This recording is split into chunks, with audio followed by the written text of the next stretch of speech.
Hello and welcome to Just One More Watch, and welcome today to a kind of rant and review, yet another video where I'm complaining about how much things cost.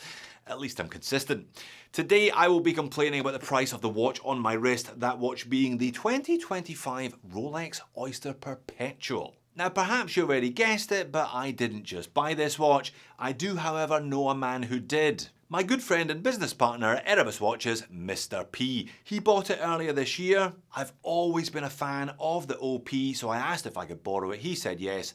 Thank you again, Mr. P. I then looked up the watch on the Rolex Australia website and I was like, what the fuck? 11,300 Australian dollars. When did that happen? When did Rolex's entry-level model, their most affordable watch, creep above 11k Aussie? And why on earth is it so expensive? So here follows part review, part forensic financial investigation. Don't worry though, there'll be plenty of lovely shots of what is a lovely watch. Plus I'll leave timestamps if you want to skip past the rant. We will look at dimensions, specifications, lume, indoor shots, outdoor shots, macro and super macro shots, etc, etc. But I will be asking the overarching question on the thumbnail and the video title today. What happened to Rolex's affordable entry point? What happened that the watch on my wrist now costs more than 11,000 Aussie dollars? My first thought, of course, was that it was price gouging by the Swiss lizard men. But have I done them a disservice? Let's find out. Now, the Oyster Perpetual name goes all the way back to the 1920s, but Rolex introduced the Oyster Perpetual as a standalone model in 2014. Well, the 36 and 31mm versions were introduced in 2014, with a 39mm joining them in 2015, which was then discontinued and replaced by a 41mm in 2020. Now, personally, I still mourn the death of Rolex's 39mm Oyster case. I reckon it was an absolute peach, pretty much close to perfection, which is the reason why Mr. P and I launched our EREBUS Ascent in 39mm. But I digress. And I've done a bit of digging about pricing. I've done that for both US dollars and Australian dollars. And the results make for very interesting reading. Let's have a look first at the American market, and let's use the 36mm version as the benchmark because it has been a constant over the last 11 years. At launch in 2014, a 36mm OP cost $5,400 US dollars. Although I'll wager in 2014 you could probably have got a bit of a discount off that. Fast forward 11 years to 2025 and a 36mm OP today, if you can indeed buy one from your AD, will cost you $6,350 US dollars. That's an increase of $950 US dollars, which is 17.5% more than the price of the watch 11 years ago. If we believe AI, the American Consumer Price Index has increased by 36.5% over the course of those 11 years, meaning that the Oyster Perpetual 36, if it was tracking inflation, would cost $7,370 US dollars today. So the take-home message here is, the Oyster Perpetual, in the States anyway, is cheaper, relatively speaking, today than it was at launch. Good on you, lizard men. I take some of it back. What on earth has happened to Australian pricing then? The current price of $6,350 US dollars, even if you just do a straight conversion to Aussie dollars, should only give you a price of $9,615, meaning that the $10,750 retail price here is 12% overpriced relative to the US price. But Oyster Perpetuals were not this expensive here in Australia in 2014. The 36mm launched in Australia at 6,000 Aussie on the nose. Now, by the time the colourful versions launched in 2020, that had increased to 7,850. But the real surge has occurred, it seems, over the last 5 years, with the OP36, as discussed in late 2025, retailing for 10,750. That is 80% more than the price 11 years ago. Remember, the USA price was 17.5% more over 11 years.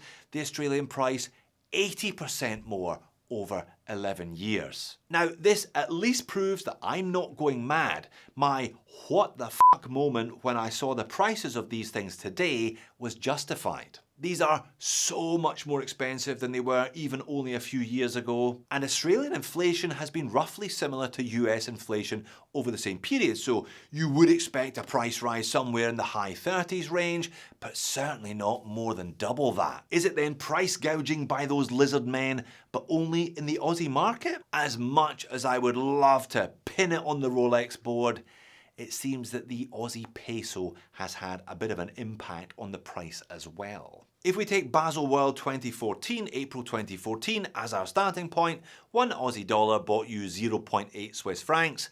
Today, it buys you a little over 0.5 Swiss francs. Over the same period, the US dollar to Swiss franc index has remained much more stable by comparison. So, what have I learned then? Well, I've learned that as much as I would love to blame the lizards, it's not always their fault. Sometimes price rises are due to the poor relative performance of your local currency. I've also learned that anyone in Australia who bought an Oyster Perpetual in 2014, really up to 2020, got a bit of a deal, didn't they? 6 to 7 grand is vastly different to the 10.5 to 11 grand they're charging today. So if that's you, if you're an Aussie who bought an OP back in the day, give yourself a pat on the back. But what about Mr. P who bought his a couple of months ago? Where does that leave him? Well, if I'm finally done moaning about the price, am I going to moan about the watch as well? Not really. I think it's lovely. I'm not going to sit here and tell you that it's good value for money, but then again, we all know that the normal value equation simply does not apply to these watches.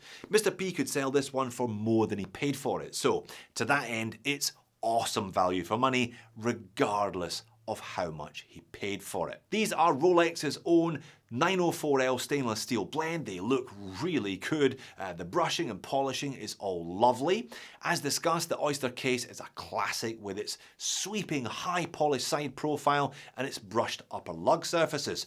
Tolerances are great. The screw down crown is small for a reason so that it doesn't impinge on comfort. The Oyster style bracelet has just the right amount of taper and the clasp is actually refreshingly small for a watch of this diameter. Having said that, it doesn't do much. You do get Rolex's Easy Link flip-flop system, allowing you a bit of extra breathing room on a hot day, but that's your lot. And don't expect much from the case back either, because you're not getting much. The whole watch is intentionally simple. Now, I said simple, you could also say basic if you were feeling less charitable. Dial and hands continue the theme with applied batons, the applied coronet logo at 12, 2 lines of text, simple stick hands, and a noticeable but not too noticeable sunburst on this blue model. Now, I always felt that double batons at 3, 6 and 9 were too much for the small dial of the 36mm version, but I feel that they are thoroughly appropriate for this larger 41mm model. On that note, here are the dimensions. Again,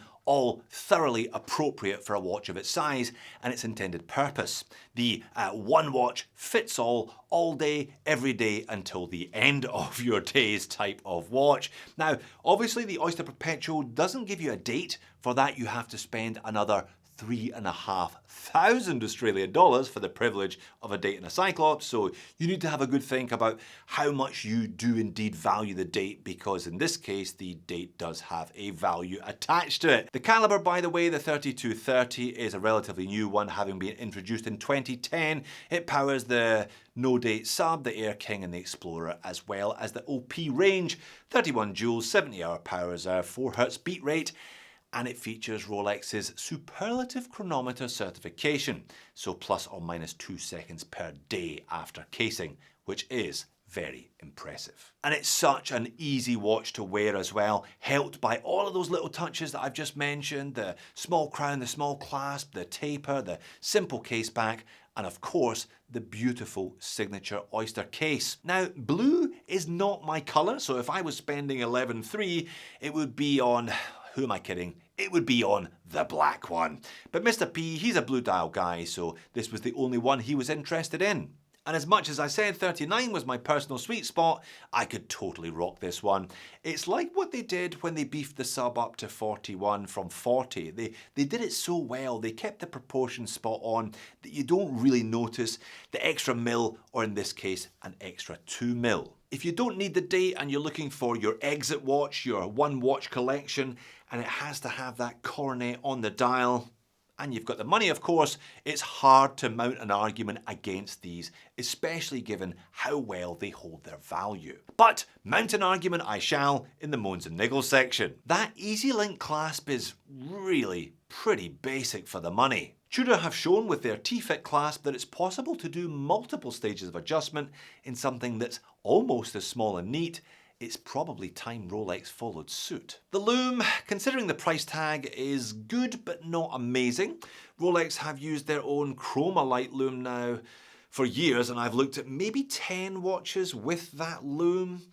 I've said the same thing about most of them, you know, great but not outstanding. But the biggest negative of a watch like this now for me as I sit here is the sheer cost of it. Not the value, but the cost. Have you got enough disposable income to put $11,300 of it on your wrist? That amount of money buys you a very nice used car here in Australia anyway, and there are inherent dangers of carrying that amount of money, obviously, on your wrist. Watch muggings and robberies are a big problem in certain parts of the world. I wouldn't want to spend that much money on something and then be frightened to take it out of the house. You know, I've worked hard, I've bought a Rolex, and now I can't actually wear it because other people want to take it from me. But anyway, these are not problems for me because this is not my watch. Maybe I should find a time machine and go back to 2014 and buy one at retail. But I gotta be honest, that's probably not the first thing I'd do if I had access to a time machine. So there you have it. Thanks again to Mr. P. It's a beautiful watch and I know he wears it a lot, which is exactly how it should be. While you're here, why not check out two of my favourite rollers, two-tone sub or 39mm Explorer. Thanks for watching this one. I'll see you in the next one.